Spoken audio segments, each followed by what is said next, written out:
नमस्कार दोस्तों, मेरा नाम है दीपक और आज हम लोग डिस्कस करेंगे पर्सन के बारे में। सब्जेक्ट के बारे में मैंने आपको पिछले लेक्चर में बताया था। तो क्या होता है पर्सन? देखिए, पर्सन तीन तरह के होते हैं, फर्स्ट पर्सन, सेकंड पर्सन और थर्ड पर्सन। फर्स्ट पर्सन में हम लोग इंक्लूड करते हैं आई और वी को, सेकंड पर्सन में हम इंक्लूड करते हैं यू को और थर्ड पर्सन में हम लोग इंक्लूड करते हैं ही, शी, इट।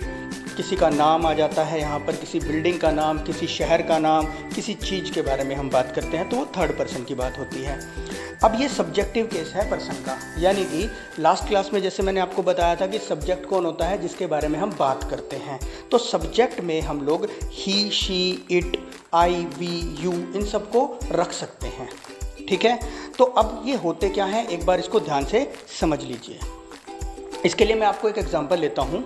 मान लीजिए मैं आपसे बात कर रहा हूँ, एक मैं हूँ और मैं आपसे बात कर रहा हूँ और हम लोग एक थर्ड पर्सन के बारे में बात कर रहे हैं। मान लीजिए वो थर्ड पर्सन है विराट कोहली।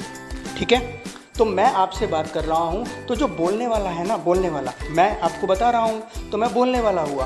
तो जो बोलने वाला पर्सन होता है वो होता है फर्स्ट पर्सन, और जो बात को सुन रहा होता है उसको क्या बोलते हैं हम लोग, सेकंड पर्सन। और जिसके बारे में हम बात कर रहे हैं, विराट कोहली के बारे में हम बात कर रहे हैं, तो वो होता है थर्ड पर्सन। ओके, अब जरूरी नहीं है कि हम लोग विराट कोहली के बारे में ये बात कर रहे हों, हो सकता है हम लोग किसी बिल्डिंग के बारे में बात कर रहे हैं, हो सकता है हम लोग किसी सामान के बारे में, किसी चीज़ के बारे में बात कर रहे हैं, ठीक है ना, हो सकता है किसी शहर के बारे में बात कर रहे हैं, तो वो होगा थर्ड पर्सन। ठीक है, एग्जाम्पल से समझिए। अगर मैं विराट कोहली के बारे में बात कर रहा हूँ कि Virat Kohli is a good cricketer, तो यहाँ पर जो विराट कोहली है ना, ये थर्ड पर्सन है। ये सब्जेक्ट है विराट कोहली, लेकिन ये सब्जेक्ट कौन सा है, थर्ड पर्सन है। और अगर मैं आपको अपने ही बारे में बता रहा हूँ, जैसे I am very happy today, तो इसका मतलब है यहाँ पर आई मतलब कि मैं अपने बारे में बता रहा हूँ, तो यहाँ पर जो आई है वो क्या है, फर्स्ट पर्सन है। ओके, अब सेकंड पर्सन क्या होता है, सेकंड पर्सन मतलब सामने वाले के बारे में। अगर मैं सामने वाले को सामने वाले के बारे में ही कुछ बता रहा हूँ, जैसे यू आर वेरी नाइस, तो यहाँ पर जो यू है वो क्या होगा, सेकंड पर्सन होगा। आई होप कि आपको मेरी सारी बात समझ में आ रही है। अब एक और बात आप ध्यान से समझिए, जो फर्स्ट पर्सन है आई और वी।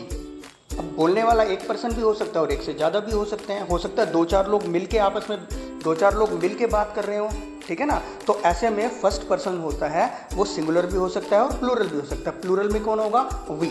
और ऐसे में सामने वाला जो पर्सन है वो भी सिंगुलर हो सकता है और प्लूरल हो सकता है। मान लो सुनने वाले लोग एक भी हो सकते हैं और एक से ज़्यादा भी हो सकते हैं, तो वहाँ पर भी हम लोग यू का यूज़ करेंगे और यू का प्लूरल भी क्या होता है, यू ही होता है। और जो थर्ड पर्सन है दोस्तों, थर्ड पर्सन सिंगुलर भी हो सकता है, प्लूरल भी हो सकता है, कोई भी हो सकता है। वो जानवर भी हो सकता है, वो कोई इंसान भी हो सकता है, वो कोई वस्तु भी हो सकती है, कोई प्रोडक्ट भी हो सकता है, कोई शहर भी हो सकता है, कुछ भी हो सकता है। वो समझ में आई बात? तो फर्स्ट पर्सन और सेकंड पर्सन ये दोनों हमेशा ह्यूमन बीइंग रहेंगे, और थर्ड पर्सन जिसके बारे में हम बात कर रहे हैं वो ज़रूरी नहीं है कि ह्यूमन बीइंग हो, वो कोई प्रोडक्ट भी हो सकता है, तो वो लिविंग और नॉन लिविंग दोनों में से कोई भी हो सकता है। तो ये थी आज की वीडियो। आई होप कि आपको वीडियो पसंद आई होगी। Thank you very much guys. Channel को सब्सक्राइब करें और वीडियो को लाइक करें।